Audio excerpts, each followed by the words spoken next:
Assalamualaikum warahmatullahi wabarakatuh. Halo teman-teman punggawa, ketemu lagi nih di podcast Pick M Lingkar Seroja. Oh iya, ada pepatah mengatakan bahwa tak kenal maka tak sayang.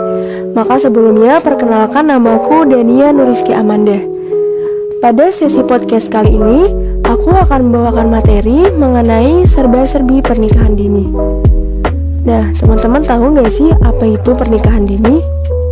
Jadi, pernikahan dini adalah ikatan yang dilakukan oleh pasangan yang masih tergolong dalam usia muda pubertas.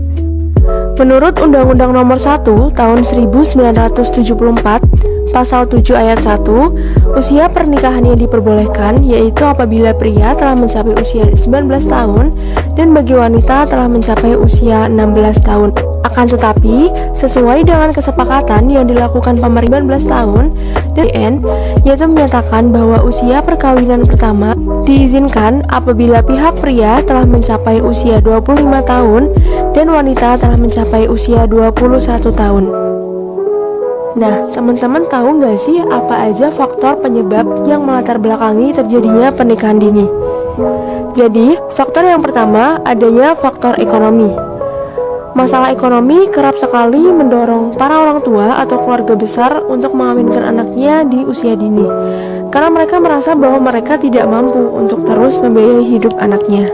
Kemudian, faktor yang kedua ada faktor sosial budaya. Teman-teman tahu nggak sih apa itu stigma perawan tua bagi para wanita yang telah menginjak usia dewasa namun belum juga melakukan pernikahan? Ya, dengan adanya stigma tersebut, akhirnya memberikan tekanan kepada anak perempuan yang akhirnya mendorong keluarga besar untuk segera mengawinkan anak mereka di usia dini. Selain itu juga dikarenakan faktor pergaulan di lingkungan sosial yang salah pada remaja, hingga akhirnya mereka bisa sampai hamil di luar nikah dan menyebabkan remaja tersebut harus menikah meski di usia yang masih dini. Kemudian yang ketiga ada faktor pendidikan. Faktor pendidikan yang terbatas cenderung memiliki pengetahuan yang rendah pula terhadap dampak perkawinan anak. Kemudian faktor yang keempat ada faktor pola asuh keluarga. Biasanya ini dialami oleh anak-anak remaja yang memang kurang mendapatkan perhatian dari keluarganya, seperti anak broken home, anak yatim, atau anak yang jauh dari keluarga, maupun anak yang kurang perhatian dari keluarganya. Mereka cenderung akan mencari hal-hal yang diinginkannya di luar rumah. Oke, yang selanjutnya adalah dampak atau resiko yang akan dihadapi apabila kita melakukan pernikahan dini tanpa persiapan. Yang pertama, yaitu bisa beresiko mengalami gangguan psikologis. Karena kebanyakan para remaja yang melakukan pernikahan usia muda itu belum siap secara mental untuk menjalani beban dan tanggung jawab yang diterima sebagai suami atau istri.